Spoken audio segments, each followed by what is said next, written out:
నమస్తే welcome to study point. UPSC main results వచ్చాయి and ఎంతమంది సెలెక్ట్ అయ్యి ఉంటారో all India service and central సర్వీసెస్లో అండ్ అలాగే పర్సనాలిటీ టెస్ట్లో అభ్యర్థులు చేసే తప్పులెట్టి చాలా మందికి అది ఎందుకు మైనస్ అవుతుంది అనే విషయాల గురించి తెలుసుకుందాం. వివరించడానికి మనతో పాటు ఉన్నారు Amigos IAS academy chief advisor and mentor retired IPS Shri GHP Raju గారు. రాజు గారితో మాట్లాడదాం. అండ్ తర్వాత రాజు గారి తర్వాత నిఖిల్ గారు కూడా వస్తారు. ఆ నిఖిల్ ఎవరు ఏంటనేది నేను ఇప్పుడు చెప్పను, సడన్ సర్ప్రైజ్ అప్పుడే ఇస్తాను మీకు. హలో సార్, నమస్తే, welcome to our show. Sir, UPSC results వచ్చాయి 11th ఐ థింక్ వచ్చాయి. మరి ఏంటి అసలు ఎంతమంది అభ్యర్థులు సెలెక్ట్ అయి ఉంటారు ఏంటి ఆ విషయాల గురించి ఒకసారి షేర్ చేస్తారా మన స్టూడెంట్స్ అందరికీ? ముందు నేను ప్రైమ్ నైట్ ఛానల్ని అప్రిషియేట్ చేస్తాను. ఇదే ఛానల్ ఫస్ట్ ఛానల్ యూపీఎస్సీని దృష్టిలో పెట్టుకొని యూపీఎస్సీ ఆస్పిరెంట్స్ తెలుగు రాష్ట్రాల నుండి ఎంతో ఉత్సాహంగా ఈ ఎగ్జామ్కి ప్రిపేర్ అవుతున్నటువంటి విద్యార్థులను ప్రోత్సహిస్తున్న తల్లిదండ్రులను దృష్టిలో పెట్టుకొని ప్రైమ్ 9 మీరు ఈ చక్కటి కార్యక్రమాన్ని ఏర్పాటు చేయటం అన్నది చాలా ఆనందదాయకం. కంగ్రాచులేషన్స్. ఏ ఛానల్ కూడా దీన్ని ఇంతవరకు ఫోకస్ చేయలేదు. స్పెసిఫిక్గా ఇంటర్వ్యూ బేస్డ్ అనమాట.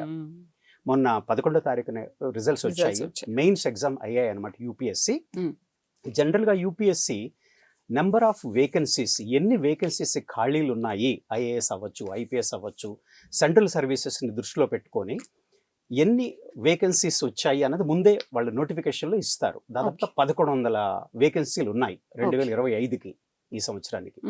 అంటే 1100 నుండి వాళ్ళు ఏం చేస్తారు, యూపీఎస్సీ ఎప్పుడు ఇంటర్వ్యూకి 1:2 రేషియోలో క్యాండిడేట్స్ని పిలుస్తారు.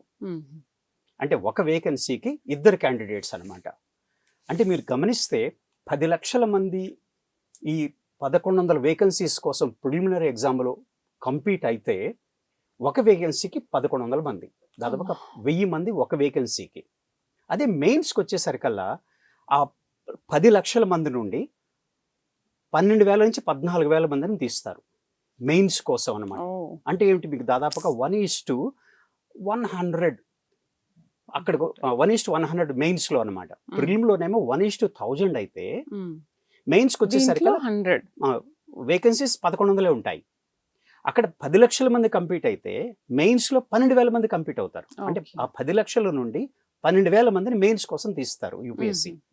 కాబట్టి మీకు రేషియో 1:1000 నుండి 1:100 అవుతుంది మెయిన్స్లో. ఇంటర్వ్యూకి వచ్చేసరికి 1:2. అంటే ప్రతి వేకెన్సీకి కూడా 2 కంపీట్ అవుతూ ఉంటారు. కాబట్టి ఛాన్సెస్ మీకు 50% ఉంటాయి యూపీఎస్సీలో. ఈ అద్భుతమైనటువంటి merit based transparent open examination సిస్టాన్ని మాత్రం యూపీఎస్సీ కండక్ట్ చేయడం ఆల్ ఇండియా లెవెల్లో మాత్రం 1948 నుంచి మొదలుపెట్టిందండి యూపీఎస్సీ. ఒక సంవత్సరం కాదనమాట. ఎక్కడా కూడా ఎగ్జామ్ జరగకుండా పోవటం కానీ, పేపర్ లీక్ అవ్వటం కానీ, ఎప్పుడో ఒకసారి బీహార్లో జరిగింది అంతే. అది యూపీఎస్సీ ఇప్పటివరకు జరగలేదు. ఒక ఎలిగేషన్ రావటం కానీ అలాంటిది అది చాలా అద్భుతమైనటువంటి సిస్టమ్. అందుకని మన క్యాండిడేట్స్ స్టూడెంట్స్కి యూపీఎస్సీ యొక్క సెలక్షన్ మెథడ్ మీద నమ్మకం ఎక్కువ.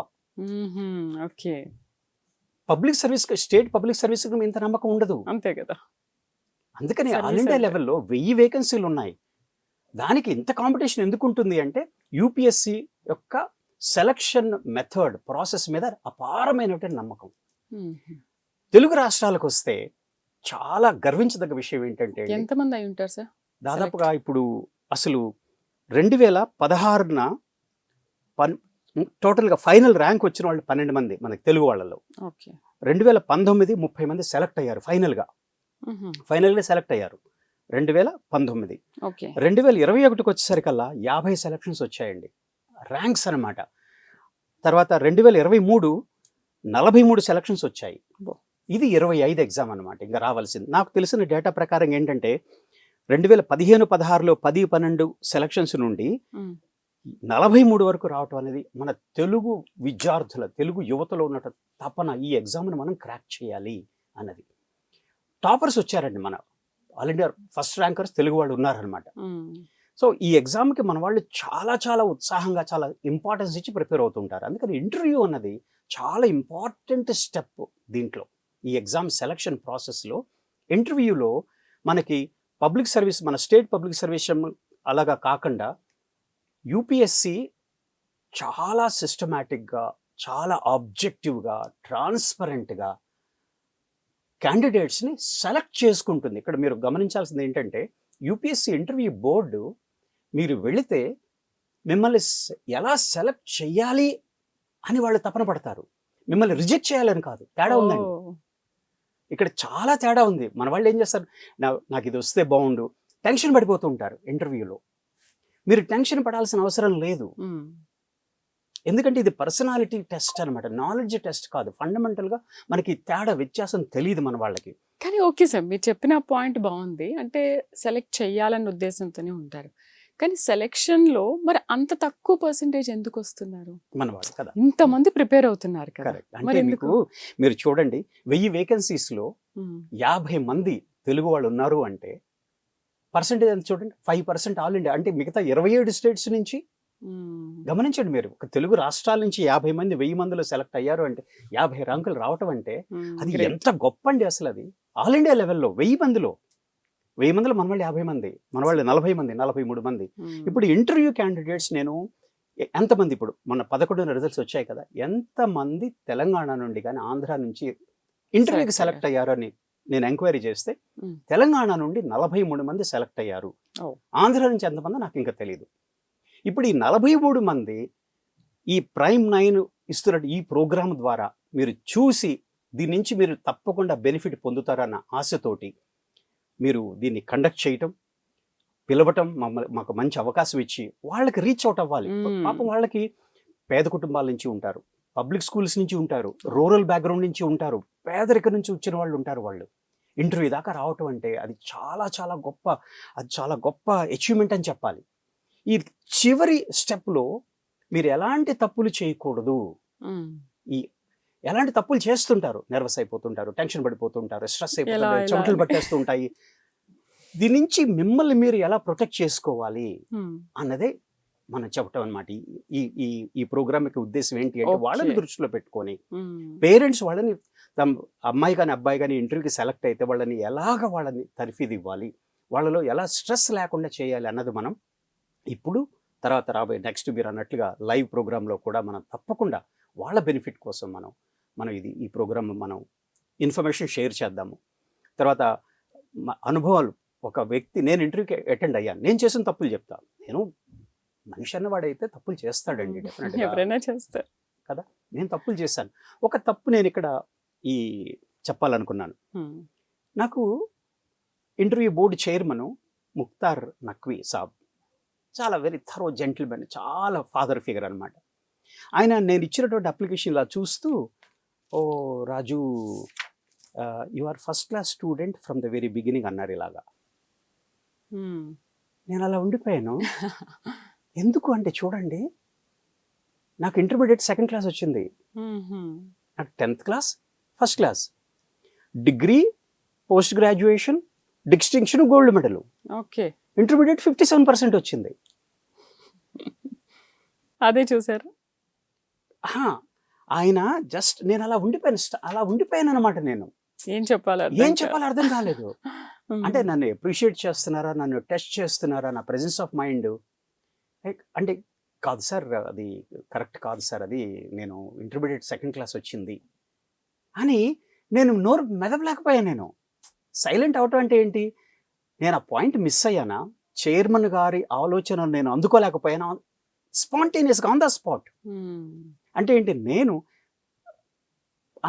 అంటే బ్లాంక్ అయిపోయింది నా ఫేస్. తెలుగు మీడియము ఒకటి, ఇక్కడి నుంచి వెళ్ళటం, మే 14న ఇంటర్వ్యూ, విపరీతంగా ఢిల్లీ ఎండలు, టెన్షను, నర్వస్నెస్, బ్లాంక్ అయిపోతుంది. ఇంకోటి చెప్తాను మీకు నాకు జరిగిన ఎట్లా అంటే, వాళ్ళు ఎంత స్పాంటేనియస్గా బోర్డు ఎలా ఉంటుంది అన్నది. మీరు నేటివ్ ప్లేస్ విజయవాడ అన్నారు కదా, అవును సార్ విజయవాడ. విజయవాడలో ఉంది, హైదరాబాద్లో లేనిది ఏంటి అని అడిగారు. నేను కృష్ణ రివర్ అన్నాను. అందరూ పక్కున్నవారు. అది కాదు కదా, మరి అక్కడ కృష్ణ రివర్ ఉంది విజయవాడలో, హైదరాబాద్లో లేదు. సార్ ఏంటి, నాకు కూడా నేను నవ్వలా, వాళ్ళందరూ నవ్వుతున్నారు అనమాట. ఏంటబ్బా ఏమై ఉంటుందని చెప్తే, సార్ ఇంకా అక్కడ ట్యాంక్ బండ్ ఉంది సార్, మాకు ఇక్కడ ట్యాంక్ ఇంత అమాయకుడు కాదు. Have you heard of thermal power station అన్నాడు. ఎస్ సార్ అది విజయవాడ అవుట్స్కట్స్లో ఉందన్నమాట థర్మల్ పవర్ స్టేషన్. అంటే ఎస్ సార్, అది ఎవరు రన్ చేస్తారు అన్నాడు అనమాట. అది national thermal power corporation sir అన్నాడు అనమాట.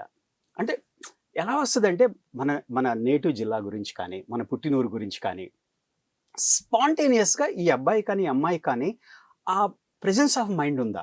ఇప్పుడు నేను సెకండ్ క్లాస్ సార్ అని చెప్పున్నట్లయితే, కాదు సార్ అది నేను కంటిన్యూస్గా ఫస్ట్ క్లాస్ స్టూడెంట్ అని కాదు, నేను ఇంటర్మీడియట్లో సెకండ్ క్లాస్ వచ్చింది సార్ అని చెప్పలేదు. నేను సైలెంట్గా ఉండిపోయినా.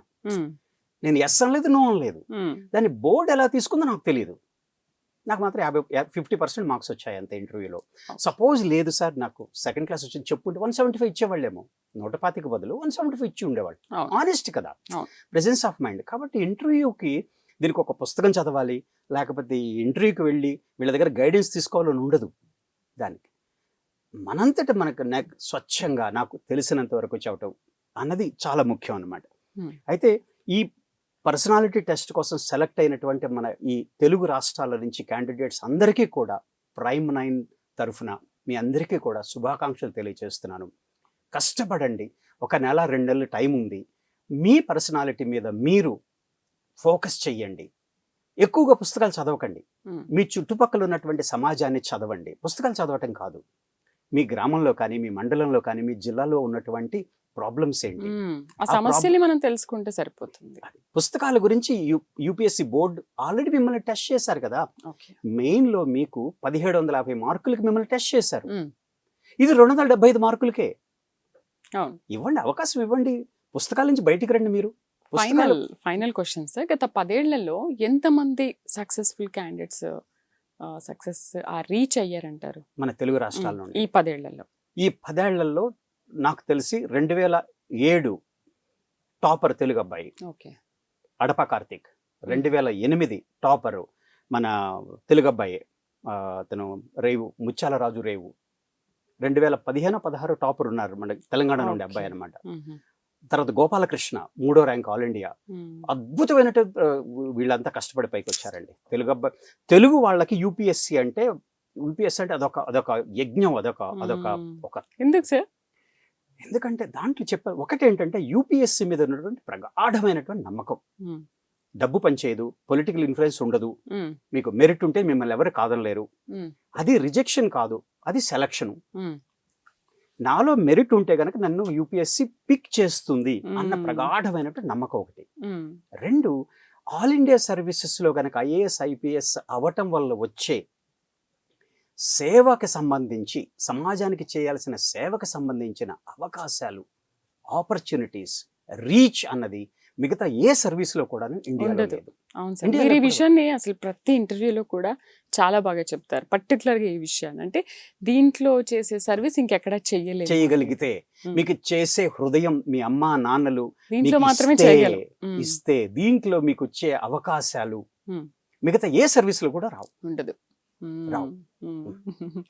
So thank you very much sir. ఇంటర్వ్యూకి సెలెక్ట్ అయిన తర్వాత అసలు ఎలా వెళ్ళాలి, ఎలా ఫేస్ చేయాలనే విషయాల గురించి మీరు చాలా ఎపిసోడ్లో కూడా మా కోసం చెప్తూ ఉంటారు. సో వ్యూవర్స్ అందరూ మీరు వింటున్నారు కదా, మీరందరూ యూపీఎస్సీలో కనుక ఒకవేళ సెలెక్ట్ అయితే ఇంటర్వ్యూకి వెళ్ళే ముందు రాజుగారి చాలా వీడియోస్ ఉన్నాయి, ఎలా వెళ్ళాలి, అసలు ఎలా ఫేస్ చేయాలనే విషయాల గురించి చాలాసార్లు మనకు ఎపిసోడ్లో చెప్పారు. మీరు అవన్నీ కూడా క్షుణ్ణంగా గమనించి వెళ్ళండి. అండ్ నేను ఇంతకుముందు చెప్పినట్టుగా నిఖిల్ అమిగోస్లో ఇప్పుడు మెంటార్గా ఉన్నారు. కరీంనగర్ జిల్లాకు చెందిన వ్యక్తి. ఆయన 24లో సెలెక్ట్ అయ్యారు, 25లో ఇంటర్వ్యూకి అటెండ్ అయ్యారు. ఒకసారి ఆయన ఎక్స్పీరియన్స్ తెలుసుకుందాం. హాయ్ నిఖిల్. హాయ్ అండి. కంగ్రాచులేషన్స్ ఫస్ట్ ఆఫ్ ఆల్, ఇంటర్వ్యూకి మీరు అక్కడ దాకైతే వెళ్ళారు, 24లో మీరు సెలెక్ట్ అయ్యారు. 2024లో ఇంటర్వ్యూ కాల్ వచ్చింది. 2025 మార్చ్లో నాకు ఇంటర్వ్యూ జరిగింది అన్నమాట, March 6th. ఓకే. ఏంటి నిఖిల్, అసలు ఇంటర్వ్యూ ఎలా ఉంటుంది? ఇప్పుడు రాజుగారు మాకు చెప్తూ ఉంటే మేము వినడం వేరు, ఒక లైవ్ ఎక్స్పీరియన్స్ వేరనమాట. మీరు 25లో ఇప్పుడు మొన్న మార్చిలో ఇంటర్వ్యూకి వెళ్ళారు కదా, రాజుగారు చెప్తూ ఉంటే ఇలా ఉంటుందా నిజంగా ఏంటి అన్నట్టుగా ఉంది. ఇప్పుడు మాకు లైవ్ ఎక్స్పీరియన్స్ మీతో కావాలి, షేర్ చేస్తారా? Definitely ma'am. So actually interview అంటే మనం మామూలుగా చాలా మందికి చాలా మిస్కన్సెప్షన్స్ ఉంటాయి. లైక్ అక్కడ ఉండే వాళ్ళు ఆబ్వియస్గా వాళ్ళు అందరూ సీనియర్ బ్యూరోక్రాట్స్ అనమాట. సో మామూలుగా ఇట్స్ ఫస్ట్ ఇంటరాక్షన్ ఫర్ చాలా మందికి. సో భయపడుతూ ఉంటారు అన్నమాట, అక్కడికి వెళ్తే ఎలాంటి క్వశ్చన్స్ వేస్తారో, మనం మాట్లాడగలమో లేదో అని చెప్పేసి. బట్ అక్కడ క్వశ్చన్స్ అనేవి చాలా సింపుల్గా ఉంటాయి. అంటే ఎలా అంటే they want to see about our personality. అంటే ఇప్పుడు సార్ చెప్పినట్టు మెయిన్స్లో మన కంటెంట్ గురించి వాళ్ళకి తెలుసు. మన కంటెంట్ ఒక లెవెల్లో రాస్తేనే వీ గాట్ ఇంటర్వ్యూ కాల్. ఇంటర్వ్యూలో ఎలా అంటే they want to see our personality. అంటే లైక్ క్వశ్చన్స్ అడిగేటప్పుడు ఎంత లాయల్గా ఉన్నారు, ఎంత హానెస్టీగా ఉన్నారు, ఏదైనా క్వశ్చన్స్ మన గురించి తెలుసుకోవాలనుకుంటారు యాక్చువల్లీ. ఫస్ట్ వెళ్ళంగానే ఏంటి ఏం చేస్తారు? ఓకే, వెళ్ళంగానే first they ask with detail application form అని ఉంటుంది. మన డేటా కొంచెం ఇస్తాం వాళ్ళకి, లైక్ మన స్వంత ఊరేంటి, మన హాబీస్ ఏంటి అవన్నీ. So they will start it with generally. So that ఏంటంటే మనకు తెలిసిన క్వశ్చన్స్ కాబట్టి మనం కొంచెం కామ్గా కంపోజ్గా స్టార్ట్ చేస్తాము. మెల్లమెల్లగా లోపలికి వెళ్ళిన కొద్దీ వాళ్ళు కొంచెం డిఫికల్ట్ క్వశ్చన్స్ కానీ ట్రికీ క్వశ్చన్స్ కానీ అలా అడిగి మనం చెక్ చేస్తారు మనం ఎంత డెప్త్లో ఉన్నాము, మన అండర్స్టాండింగ్ ఎలా ఉంది around the things around us అని వాళ్ళు క్వశ్చన్స్ అడుగుతూ ఉంటారు. ఎలా ఫేస్ చేస్తా అంటే ఏమైనా భయం వేసిందా? Yes ma'am, actually first 1-2 minutes అనేది కొంచెం ఆ ఫీలింగ్ అనేది ఉంటుంది. వాళ్ళు ఫ్రీగా ఉంటారా? వాళ్ళు చాలా ఫ్రీగా. ఎంతమంది ఉంటారు? 5 members ఉంటారు మ్యామ్. మనకి ఇప్పుడు మామూలుగా మన డైనింగ్ టేబుల్లా ఉంటుంది కదా, ఒక రౌండ్ టేబుల్ ఉంటుంది. సో చైర్మన్ ఎదురుగా ఉంటారు. సో ఇటు పక్కన ప్యానల్ మెంబర్ ఉంటారు, ఇంకో ఇద్దరు అక్కడ సైడ్స్కి ఉంటారు. So it's like A discussion, more about a discussion. So ఇట్లా క్వశ్చన్ అండ్ ఆన్సర్లో కాకుండా వాళ్ళు ఒకటి అడుగుతారు, మనం చెప్తాము, మళ్ళీ వాళ్ళు దానికి కౌంటర్ ఒక్కొక్క క్వశ్చన్. అంటే ఒక్కొక్కరికి 5 minutes టైం ఉంటుంది. లైక్ వాళ్ళు ఒక్కొక్కరు 5 minutes మళ్ళీ క్వశ్చన్ అడుగుతారు. ఇంటర్వ్యూ మొత్తం ఎంతసేపు? మామూలుగా అయితే 25 minutes దాకా ఉంటుంది. Depending on person to person అది 20 minutes, 30 minutes, 35 minutes అలా స్వింగ్ అవుతూ ఉంటుంది. ఓకే, క్వశ్చన్స్ అంటే ఏంటి? అంటే జనరలైజ్గా ఏమైనా ఉంటాయా, లేకపోతే మనం చదువుకున్న దానికి సంబంధించి ఏమైనా ఉంటాయా? ఇలాంటి డౌట్స్ చాలామంది స్టూడెంట్స్కి ఉంటాయి కదా, ఒకసారి షేర్ చేస్తావా? Definitely ma'am. సో క్వశ్చన్స్ అనేవి చాలా టైప్స్ ఉంటాయి. అంటే ఇప్పుడు ఒకటేమో మనం డీటెయిల్ అప్లికేషన్ ఫామ్ అని కొన్ని ఫిల్ చేస్తాము. లైక్ మన బ్యాక్గ్రౌండ్ ఏంటి, మన ఎడ్యుకేషనల్ బ్యాక్గ్రౌండ్ ఏంటి, ఎక్కడి నుంచి వచ్చాము అది ఉంటుంది. సో ఆబ్వియస్గా దానిపైన క్వశ్చన్స్ అడుగుతారు. లైక్ ఇప్పుడు మనం ఒక బీటెక్లో ఏదైనా ఇంజనీరింగ్ చేసాము, మేబీ దానిపైన క్వశ్చన్స్ అడగచ్చు. సేమ్ టైం కరెంట్ అఫైర్స్ కూడా ఉంటాయి. ఓకే, మన బ్యాక్గ్రౌండ్ చూసుకొని దాన్ని బట్టి అడుగుతారు. దాన్ని బట్టి కొన్ని ఉంటాయి. కొన్ని ఏంటంటే అప్పుడు జరిగే కరెంట్ అఫైర్స్ ఏమైనా, నేను వెళ్ళినప్పుడు ట్రంప్ యాక్చువల్లీ ప్రెసిడెంట్ అయ్యారన్నమాట అమెరికాకి. సో అప్పుడు రెసిప్రోకల్ టారిఫ్ పైన అలాంటి పైన క్వశ్చన్స్ అడిగారు. సో అప్పుడు రన్నింగ్ ఈవెంట్స్ కానీ. అట్ ద సేమ్ టైం మామూలుగా స్టాటిక్ క్వశ్చన్స్ కూడా ఉంటాయి. లైక్ మామూలుగా జెండర్ ఇష్యూస్ ఏంటి, క్యాస్ట్ ఇష్యూస్ ఏంటి, అలా కూడా క్వశ్చన్స్ అడుగుతూ ఉంటారు. సో వాళ్ళు ఆల్ డైవర్స్గా క్వశ్చన్స్ కవర్ చేయడానికి ట్రై చేస్తారనమాట. మనం ఒకటి ఇదే అడుగుతారు, ఇది అడగరని చెప్పడానికి లేదు. వాళ్ళు ఇక్కడ స్టార్ట్ చేసి ఎక్కడికైనా అడగవచ్చు అనమాట. అంటే మనకు తెలియని క్వశ్చన్స్ ఏదైనా అడిగినప్పుడు నీకు ఏమైనా భయం వేసిందా? అంటే డెఫినెట్గా మనకు తెలియని క్వశ్చన్స్ అయితే వస్తాయి. ఎందుకంటే ఇప్పుడు మనకు అన్నీ తెలియాలని లేదు. సో ర్యాండమ్ ఏదైనా క్వశ్చన్, నాకు పర్టికులర్ ఒక క్వశ్చన్ గుర్తుంది. నాకు అడిగినప్పుడు నేను ఫారెస్ట్ గురించి చెప్తున్నాను, పొల్యూషన్ తగ్గించాలంటే ఫారెస్ట్ పెంచాలని చెప్పాను. సడన్గా హిందీలో దాన్ని ఏమంటారు అంటే ఒక నేషనల్ ఫెస్టివల్ ఉంటుంది, దాని పేరు చెప్పండి అంటే చెప్పాను. ఆ తర్వాత సడన్గా మనం ఒక డేట్లో సెలబ్రేట్ చేస్తాము, ఆ డేట్ చెప్పండి అన్నారు. ఆబ్వియస్గా డేట్స్ మనకు అంత గుర్తుండవు ఆ టైంకి. సో తెలియదు కాబట్టి సారీ సార్ నాకు తెలియదు, నేను చదువుతానని చెప్పాను. ఓకే అని చెప్పేసి నవ్వి వేరే అతనికి ఇచ్చేస్తారు. ఆ 25 minutes కూడా చాలా టెన్షన్గా ఉందా? అండ్ ఇనిషియల్లీ కొంచెం టెన్షన్ ఉంటుంది మ్యామ్, ఒక 2-3 minutes. ఆ తర్వాత మెల్లగా డిస్కషన్ కన్వర్ట్ అవుతుంది, ఫ్రీ అయిపోతుంది. మనం ఎలా అంటే మన లైఫ్ సిచ్యువేషన్ నుంచి ఎగ్జాంపుల్స్ ఇవ్వడం, అట్లా మనం ఫ్రీగా చెప్తూ ఉంటాం అన్నమాట. ఎక్సెప్ట్ ఫస్ట్ 1-2 minutes కొంచెం అట్లా అనిపిస్తుంది, ఆ తర్వాత మనం కొంచెం ఫ్రీ అయిపోతాం. అయితే నిఖిల్, ఒక క్వశ్చన్ ఎందుకు అడగాలనిపిస్తుంది నిన్ను అంటే, ఐఏఎస్లో ఇది ఎందుకు అడిగారు అనేది ఒక క్వశ్చన్. అది particulars at the university state national level in respect of ఒక 4 ఆప్షన్స్ ఇచ్చారు కదా, ప్రైజెస్, మెడల్స్, స్కాలర్షిప్. ఇవెందుకు, ఇవి కూడా అడుగుతారా? ఎస్ అంటే మ్యామ్, ఇది కాలమ్ 7 అని ఒకటి ఉంటుంది డీటెయిల్ అప్లికేషన్ ఫామ్లో. దాంట్లో ఏంటంటే మన హాబీస్ ఏంటి, మనం ఏమైనా ఇప్పటివరకు అచీవ్ చేసామని ఒకటి ఉంటుంది. టెక్నికల్లీ స్పీకింగ్ అది ఏమంటారంటే అది మనం పెట్టకున్నా కానీ మనం ఇంటర్వ్యూకి వెళ్ళొచ్చు. బట్ ద థింగ్ ఏంటంటే అది మనకి ఇంటర్వ్యూలో హెల్ప్ అవుతుంది. ఎలా అంటే అది మన పర్సనాలిటీ గురించి చెప్తుంది. అంటే మనకి ఎక్స్ట్రా కరికులర్ యాక్టివిటీస్ ఏమైనా హాబీస్ ఉన్నాయా అలా అని. అలా అంటే చాలామంది క్లియర్ చేసిన వాళ్ళు ఇందరికి లైక్ ర్యాంక్స్ వచ్చిన వాళ్ళకి కూడా చాలా సింపుల్ హాబీస్ కూడా ఉన్నాయి. లైక్ రీడింగ్ అని, ప్లేయింగ్ క్రికెట్ అని అలాంటివి కూడా ఉంది. మనకి ఏమైనా హాబీస్ ఉంటే మనం పెట్టవచ్చు అందులో. సో దట్ వాళ్ళ క్వశ్చన్స్ అడగడానికి మనకి స్కోప్ ఇస్తున్నాం అన్నమాట వాళ్ళకి. So they will know more about our attitude కానీ మన పర్సనల్ గురించి కానీ వాళ్ళు తెలుసుకోగలుగుతారు ఆ క్వశ్చన్స్ ద్వారా. ఇంకా ఇంటర్వ్యూలో ఫేస్ చేసింది ఏంటి? ఇంటర్వ్యూలో మ్యామ్ ఫస్ట్ మనం హానెస్ట్గా ఉండాలి. ఎందుకంటే ఇప్పుడు మనము ఒకసారి ఏమనిపిస్తుంది అంటే మనం ఏమైనా బ్లఫ్ చేయొచ్చు అనుకుంటారు కొందరు. బట్ ఏంటంటే ఆ స్టేట్ ఆఫ్ మైండ్లో 30 minutes ఫస్ట్ క్వశ్చన్ ఒక క్వశ్చన్ అడుగుతారు, కావాలని మధ్యలో 20 minutes తర్వాత ఇంకో క్వశ్చన్ అడుగుతారు. సో మనం ఫస్ట్ చెప్పిన ఆన్సర్ ఆ 20 minutes తర్వాత చెప్పిన ఆన్సర్ రాంగ్ అంటే కాంట్రాడిక్ట్ చేస్తే తెలిసిపోతుంది. మనం దాన్ని స్ట్రాంగ్గా బిలీవ్ చేయట్లేదు అని చెప్పేసి. సో మనం ట్రూత్ఫుల్గా చెప్తే మనం కన్సిస్టెన్సీ మెయింటైన్ చేస్తాం ఇంటర్వ్యూలో. సో అది మెయిన్ ఇంపార్టెంట్. మళ్ళీ ఒక్కొక్కరు 60 ఇయర్స్ ఉంటారు, వాళ్ళకి 30 ఇయర్స్ ఎక్స్పీరియన్స్ ఉంటుంది. సో మనం ఎక్కడైనా బ్లఫ్ చేస్తున్నామంటే వాళ్ళకి తెలిసిపోతుంది, వాళ్ళకి మళ్ళీ ఇంకా కౌంటర్ క్వశ్చన్స్ వేస్తారు. సో ఎక్కడో ఒక దగ్గర దొరికిపోతారు అనమాట. కరెక్ట్ గా ఆన్సర్ చేస్తే చేయాలి, లేదంటే తెలియదని చెప్పాలి. తెలియదు అని చెప్పొచ్చు. నేను నా ఇంటర్వ్యూలో 3-4 టైమ్స్ చెప్పాను నాకు తెలియదు అని చెప్పేసి. So there is no problem, ఎందుకంటే అన్నీ అందరికి తెలియాలని లేదు కాబట్టి దే విల్ అండర్స్టాండ్ ఇట్. ఒక 25 minutes లో నీ ఇంటర్వ్యూ అయిపోయింది. నాది యాక్చువల్లీ ఆ రోజు 35 minutes పట్టింది, ఎందుకంటే నేను ఫస్ట్ వెళ్ళాను అన్నమాట. సో నాది ఆ రోజు మార్నింగ్ 10 o'clock ఇంటర్వ్యూ. సో నాకు 35 minutes పట్టింది. అంటే 35 to 25 మధ్యలో ఎప్పుడైనా అయిపోవచ్చు. So నాకు ఇంటర్వ్యూ 35 minutes. మన లాంగ్వేజ్ లో మాట్లాడొచ్చా, లేదు వాళ్ళు చెప్పిన లాంగ్వేజ్ తెలుగు? మనం ఆప్షన్ సెలెక్ట్ చేసుకోవాలి మేము ముందే. సో తెలుగు. మనం తెలుగు కూడా సెలెక్ట్ చేసుకోవచ్చు. తెలుగు సెలెక్ట్ చేసుకున్నప్పుడు అక్కడ ట్రాన్స్లేటర్ ఉంటారు, మనం తెలుగులో చెప్పింది వాళ్ళ దానికి కన్వర్ట్ చేసి ఇంగ్లీష్లో చెప్తాను. ఇంటర్వ్యూ ఫేస్ చేసేటప్పుడు నీకు ఎక్కడ నేను ఇక్కడ ఇబ్బంది పడ్డాను, నాకు ఇక్కడ భయం వేసింది అని ఏమైనా ఫీలింగ్ కలిగిందా? సేమ్ ఇనిషియల్ టేక్ ఆఫ్ మేము పర్టికులర్, ఎందుకంటే మనం అప్పుడే ఒక అట్మాస్ఫియర్ వచ్చేస్తుంది, మనం రూమ్లోకి ఎంటర్ అయినప్పుడే మనకు ఒక మూవీస్లో చూపించినట్టు బ్యాక్గ్రౌండ్ అంతా ఉంటుంది. లైక్ ఇప్పుడు అదొక గవర్నమెంట్ ఆఫీస్. సో పర్టికులర్ ఆ వుడ్ అండ్ ఫ్లోరింగ్ ఎవ్రీథింగ్ అంటే మనకు ఒక ఫీలింగ్ వచ్చేస్తుంది వీఆర్ అండ్ ఇక్కడ ఉన్నామని చెప్పేసి. సడన్లీ 5 అంత సీనియర్ పీపుల్ మన చుట్టూ ఉండి మాట్లాడుతున్నారు కాబట్టి ఒక 1-2 minutes కొంచెం భయం వేస్తుంది. బట్ ఆ తర్వాత వీ విల్ కంటిన్యూ, ఫ్రీగా మూవ్ అవుతాము. ఒక్కొక్కసారి ఎప్పుడంటే ఏమైనా ఫ్యాక్చువల్ క్వశ్చన్స్ అడిగినప్పుడు మనకు కొంచెం అనిపిస్తుంది మనకు తెలియదని, but that's fine, completely fine. మనకు తెలియదని చెప్పేయచ్చు, sorry sir I don't know, I will read about it అని చెప్పేసి we can move on. Dress code ఏంటి దానికి? అఫీషియల్లీ డ్రెస్ కోడ్ ఏమి ఉండదు మ్యామ్, కాకపోతే మా నార్మల్గా ఏంటంటే ఫార్మల్స్ వేసుకొని వెళ్తారు. బాయ్స్ అయితే సూట్స్ కానీ, ఉమెన్ అయితే శారీ ఆర్ సూట్ కానీ వేసుకొని వెళ్తారు అన్నమాట. ఇంకా ఇంటర్వ్యూలో ఫేస్ చేసింది ఏంటి? ఇంటర్వ్యూలో more about they want to know more ఏమైనా అబౌట్ తడబడ్డావా ఎక్కడైనా? ఇనిషియల్ ఫేస్ మేము పర్టికులర్, ఎందుకంటే అప్పుడు మార్నింగ్ కాబట్టి అప్పుడు అక్కడ చలి ఎక్కువ ఉంది basically. So Delhi. Delhi and interviews అన్ని ఢిల్లీలో జరుగుతాయి యూపీఎస్సీ బిల్డింగ్లో. సో అదొకటి. మళ్ళీ వాళ్ళు ఎక్కువ మన గురించి తెలుసుకోవాలని అడుగుతారు. చాలా క్వశ్చన్స్ అనేవి చాలా సింపుల్ ఉంటాయి. ఏం క్వశ్చన్స్ అడిగారు? నాది ఏంటంటే డీటెయిల్ అప్లికేషన్ ఫామ్ మనకు ఉంది కదా, అది చాలా ఇంపార్టెంట్ నా విషయంలో పర్టికులర్లీ. ఎందుకంటే నేను ఫార్మా కంపెనీలో వర్క్ చేశాను అనమాట. I have experience of pharma company. So నాకు ఫార్మా క్వశ్చన్స్ అడిగారు, ఇండియాలో ఫార్మా ఎందుకు ఇంత బాగా గ్రో అవుతుంది అని. లేకపోతే నేను ఆటోమొబైల్ ఇంజనీరింగ్ చేశాను, అంటే మెకానికల్ ఇంజనీరింగ్లో ఆటోమొబైల్ ఇంజనీరింగ్ ఒక సబ్జెక్ట్. సో దానిపైన అడిగారు, నువ్వు పాలసీ మేకర్ అయితే ఇప్పుడు ఏం చేస్తావు నువ్వు, అంటే హై లెవెల్ క్వశ్చన్, వెరీ డీప్కి వెళ్ళలేదు. ఇప్పుడు ఏం చేస్తారు మీరు ఉంటే, లేకపోతే ఇండియా ఇంకా ఎందుకు బాగా చేయలేకపోతుంది compare to South Asian countries. So అలాంటి సింపుల్ క్వశ్చన్స్ కూడా ఉంటాయి. మనమేమో ఇంటెలెక్చువాలిటీ టెస్ట్ చేస్తారు, చాలా డీప్గా వెళ్తారు అనుకుంటాము. బట్ మనకి ఏంటంటే ఓవరాల్ ఒక ఐడియా ఉండాలి, దేని గురించి అయినా మన గురించి ఒక ఐడియా ఉండాలి. ఇప్పుడు ఫర్ ఎగ్జాంపుల్ ఒకరు ఏమైనా సబ్జెక్ట్లో ఏమైనా ఇన్వాల్వ్ అయ్యారు, లైక్ ఎవరైనా సోషాలజీ చేశారు సంథింగ్, వాళ్ళకు సోషల్ రిలేటెడ్ క్వశ్చన్స్ అడగొచ్చు. సో అప్పుడు they have to be confident, నేనైతే ఇలా చేస్తాను. You have to think from bureaucratic point of view. మీరు ఒక ఐఏఎస్ అయితే లేకపోతే పాలసీ మేకర్ అయితే మీరు ఎలా డీల్ చేస్తారు.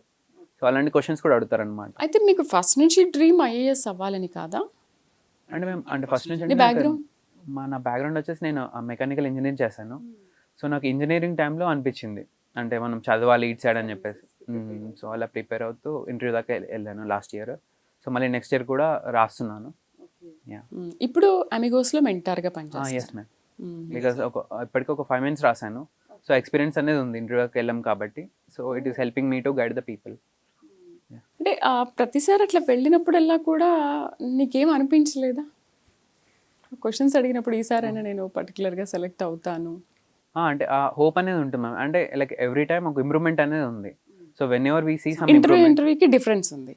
అంటే లైక్ మెయిన్స్ మార్క్స్ కానీ ఇంటర్వ్యూకి వెళ్ళినప్పుడు కానీ నాకు ఈవెన్ ఇంటర్వ్యూలో కూడా సేమ్ క్వశ్చన్ అడిగారు. లైక్ మీరు అటెంప్ట్స్ ఇచ్చారు కదా, లైక్ హౌ యూ ఫీల్, అంటే ఎన్ని అటెంప్ట్స్ ఇవ్వాలి అట్లా అని. నా ఆన్సర్ ఏంటంటే if you see some improvement, మీకు ఒక తప్పన ఉంది చేయాలని, అప్పుడు you should move on. Later regret ఉండకూడదు. అంటే అటెంప్ట్స్ అన్నీ అయిపోయాక, ఏజ్ అయిపోయాక యూ షుడ్ నాట్ రిగ్రెట్, అప్పుడు ఇచ్చుంటే అయిపోయేది అలా అనుకోకూడదని నేను ఆన్సర్ ఇచ్చాను. దానివల్ల ఓకే అని చెప్పేసి దే మూవ్. సూపర్ నిఖిల్, అసలు చాలా మంచి ఎక్స్పీరియన్స్ చెప్పావు. అండ్ నేను చెప్పాను కదా, నిఖిల్ ప్రత్యక్షంగా ఇంటర్వ్యూకి అటెండ్ అయ్యి ఎలా ఫేస్ చేశాడు ఏంటనేది కూడా ప్రైమ్9 ద్వారా మీకు మేము అందిస్తున్నాము. సో సివిల్ సర్వీసెస్కి ప్రిపేర్ అవ్వాలి అనుకునే వాళ్ళు ఏమాత్రం భయపడొద్దు. ప్రత్యక్షంగా రాజు గారు నిఖిల్ని మనకు పరిచయం చేశారు. ఇంటర్వ్యూ ఎలా ఫేస్ చేయాలి, ఏంటి ఎలాంటి క్వశ్చన్స్ అడుగుతారు, నర్వస్గా ఫీల్ అవ్వకుండా ఎలా ఉండాలనే విషయాల గురించి నిఖిల్ చాలా బాగా చెప్పారు. అండ్ రాజు గారు ప్రతిసారి మన ఇంటర్వ్యూలో సివిల్ సర్వీసెస్ ఎంత గొప్పది అనే విషయాన్ని చాలా స్పష్టంగా చెప్తూ ఉంటారు. సో చూసారు కదా, సివిల్ సర్వీసెస్కి ప్రిపేర్ అయ్యే వాళ్ళు ఏమాత్రం భయపడకండి. నిఖిల్ మనకు బెస్ట్ ఎగ్జాంపుల్. ఇది వాళ్ళ స్టడీ పాయింట్. మరొక స్టడీ పాయింట్లో మళ్ళీ కలుద్దాం. నమస్తే.